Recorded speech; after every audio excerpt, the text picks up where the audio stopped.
G'day, Ben Fewtrell, co-founder of Maxmyprofit. How you doing?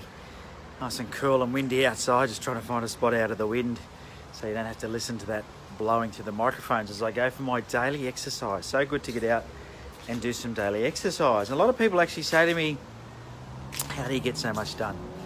How do you fit it all in? And well, the reality is that you've got to be prepared to be disciplined with your time and learn when to say no. You've got to also make sure that you don't get distracted too easily by things that aren't going to help you achieve your goals. And I think that's really key. Now, that's hard if you're not really clear as to what it is you're trying to achieve. So it's Friday today. It's a good idea to have a look back on the week. I call it the old rear view mirror. Have a look behind you and see, what did you actually achieve this week, and see if you've actually, been able to accomplish the goals that you set out at the beginning of the week. And if not, ask yourself why not. Ask yourself, where did you go wrong? What rabbit holes did you get dragged down into? And what was it that stopped you from achieving your goals? Because until you work that out, it's going to be very hard for you to overcome those issues, because they're habits, right? They're your habits. If your habit is to be distracted or avoid doing the things that you need to do, these are habits that you need to break. And that's that you need some new habits. So I'm going to give you some new habits that you can start today. And that's the good news. We can't change the past, but we can definitely change the future. And you can start changing the future today. And that's really good news, isn't it? So straight away, the first thing you should do is you need to have some sort of a to-do list system. Now, in the old days, I've always been very task-oriented. That's my personality type. In the old days, I've used pen and paper and written down on a to-do list with pen and crossed it out as I've done it. These days, everything's electronic. So I use Microsoft To Do on my phone and on my computer, and it works with Outlook really well. So if you use Outlook, that's a good tool to use. It's not the greatest to-do list software, but it's good enough that if you think of something on the fly, you can quickly put it into your to-do list. If an email comes into your inbox, then you can quickly flag it for follow-up, and it puts it into your to-do list. So because it integrates with Microsoft, it sort of makes it easy to manage your inbox as well, and I kind of like it for that. But there's other apps out there as well that sort of do to-do lists that make it easy for you to manage those. But if you're not using a daily to-do list, then you're certainly missing out on probably, I reckon, 20 to 30% of your efficiencies or productivity. Because every morning I look at my to-do list and then prioritize the things on there, and I decide what needs to get done urgently. And what would be nice to get done, and then I just get through as much of it as I can.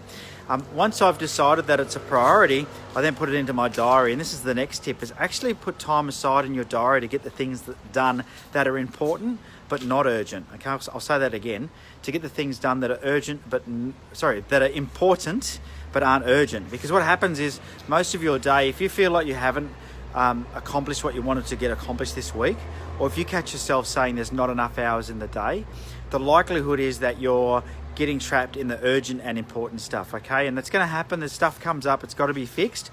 But what you need to do is you need to just carve out some time in your diary to do the things that are important but not urgent. So when you go through your to-do list in the morning, you've sort of just got to decide what's important and then put it in your diary. You can also go through it the night before. I usually do that. I go through the night before, but morning at the latest. And then you can sort of just go, okay, what tasks are important, and actually put time in your diary to do them.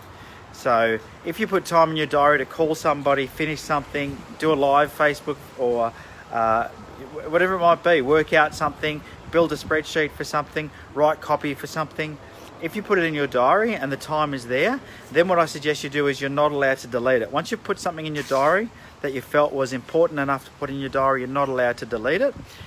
You can move it if something else comes up that is urgent and important, but you cannot delete it, okay? And then once it's complete, that's when you mark it off of your to-do list, and that way you know it's done. Now, with these electronic to-do lists, the things that I love about them, I get lots of ideas. So I'll be just out and about, get an idea, I'll hear something, I'll see something on someone's blog or Facebook page, who knows. You can have different to-do lists. So you can have one which is like tasks. You can have a to-do list for ideas. So that's a great fallback if you do find yourself with nothing to do. If your to-do list is empty and you've still got some time and you're looking for something to do, it's always good to have a fallback of things that you've thought at some stage were going to be important, so you stick them into another list of ideas. You can also then start other to-do lists for things like content ideas that you might see, or something you might be able to put, like have a swipe file. I also do that. I have a swipe file.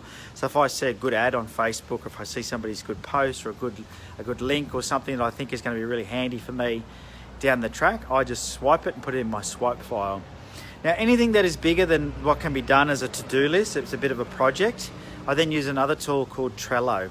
Now Trello, these are tools you've probably heard of before, but I find a lot of people get them, they start them, they don't know what to do with them. Trello is really good if that thing on your to-do list can't be done within 1 hour.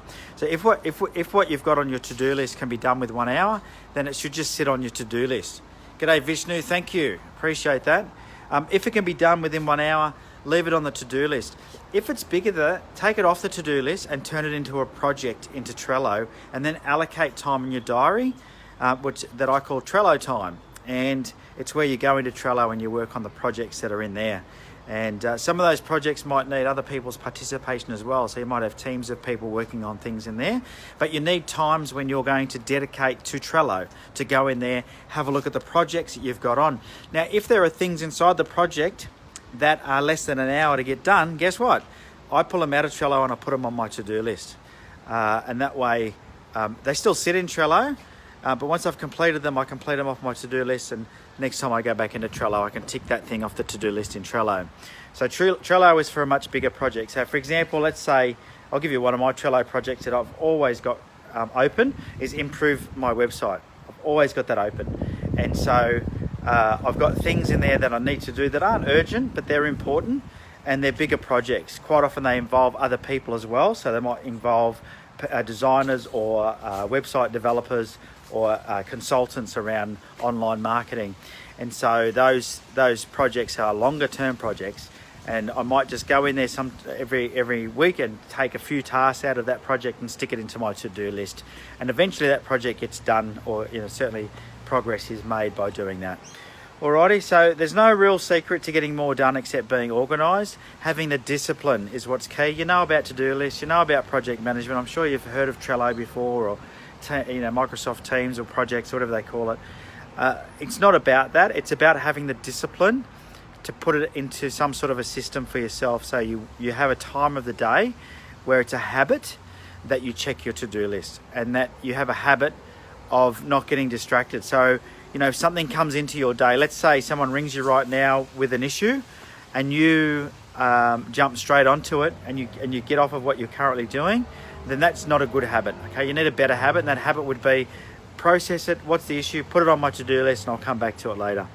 Because sometimes, by the way, I go back to things on my to-do list and go, I don't need to do that. Someone else has already taken care of it, or it's not important anymore, so I'm not going to worry about it. Right? So, it is about discipline, getting really organised, and over time that'll become habit. So you've got to do it every day, even on the weekends. Have a to-do list. Just run a to-do list. Don't look at weekends as the end of a week. Just look at every day as the beginning of a 7-day cycle, and you'll get better results.